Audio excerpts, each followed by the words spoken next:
Entonces, vamos a revisar un ejercicio típico en donde tenemos que aplicar trigonometría, lo que acabamos de mencionar. Aquí tenemos el caso en donde tenemos un edificio, ¿ya? Y nos dicen que este edificio proyecta una sombra de 50 metros, ¿ya? Y lo otro que nos van a decir es que el ángulo de elevación, ¿ya? Supongamos que alguien está aquí mirando, hay una persona que mira al edificio, ese ángulo llamado de elevación, para los tipos de preguntas siempre les van a mencionar esos dos ángulos. Este de aquí, el que está en el suelo, va a ser el ángulo de elevación, ¿ya? Y mientras que el otro, este ángulo, supongamos que hay alguien ahora mirando aquí, desde el edificio hacia abajo, hacia el suelo, ese ángulo se conoce como ángulo de depresión, ¿ya? Depresión, de que va cayendo, no de depresión de que está depresivo este tipo y se quiere matar o algo por el estilo. Ángulo de depreciación o de depresión, el ángulo que baja. Entonces, acuérdense, se supone que el edificio está derecho, es perpendicular al suelo. Hay un ángulo de 90, hay un ángulo de 60 y uno podría escribir este ángulo también, recordando que la suma de los tres ángulos tiene que dar 180 grados. ¿Ya? Y lo único que conocemos es la sombra.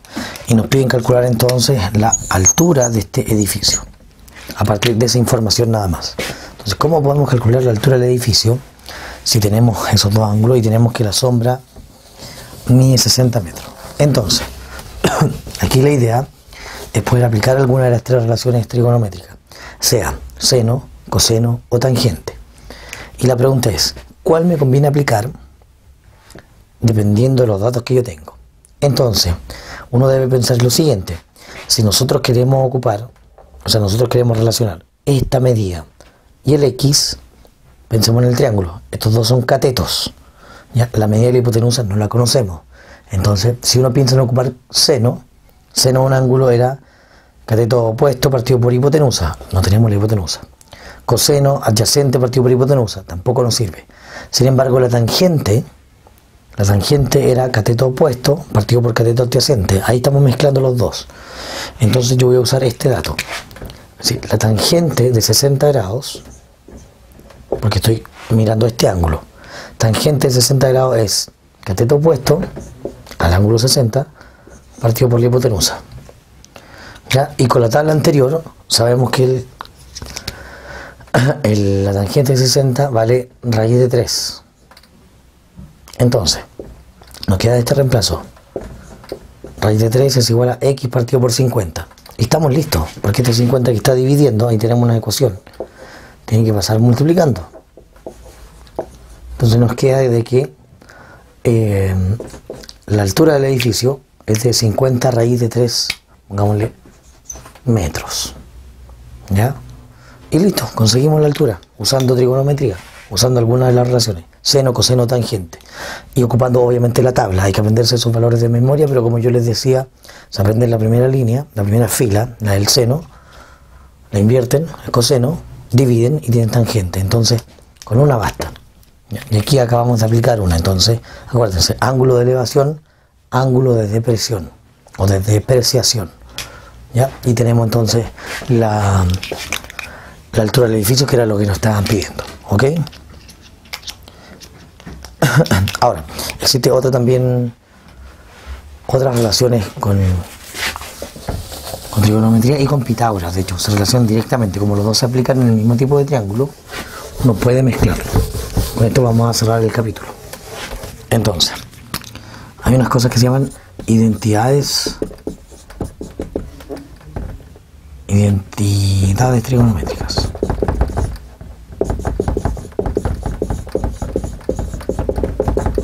Nosotros las nombramos, ¿cierto? Y hay una en particular, una sola, que dice esto: el seno al cuadrado de un ángulo alfa más el coseno al cuadrado de un ángulo alfa, eso siempre va a dar 1. Y a partir de esa identidad uno puede demostrar la que coloquen, la que se nos antoje. Entonces aquí uno tiene que recordar lo siguiente: si yo tengo este triángulo,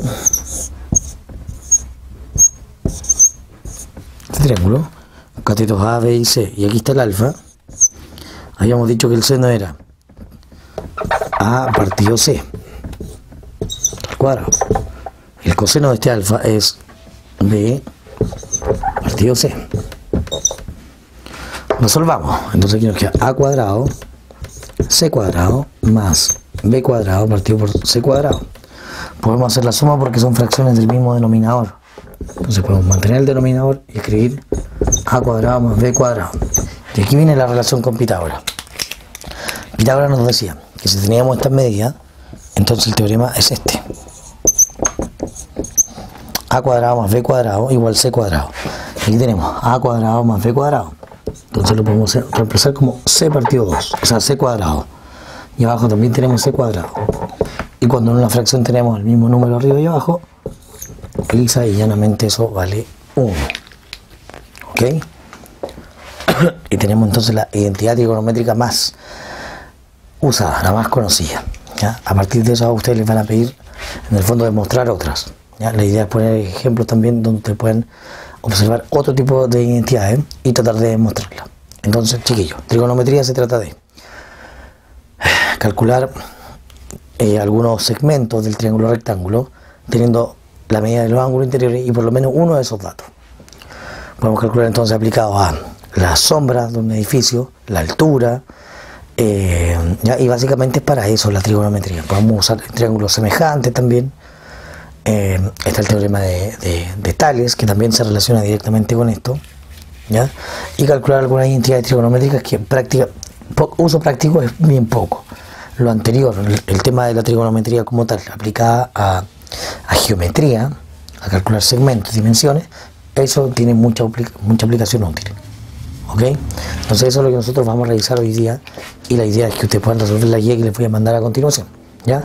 Así que muchachos, que les vaya pero excelente y nos estamos viendo en la próxima unidad. Hasta pronto.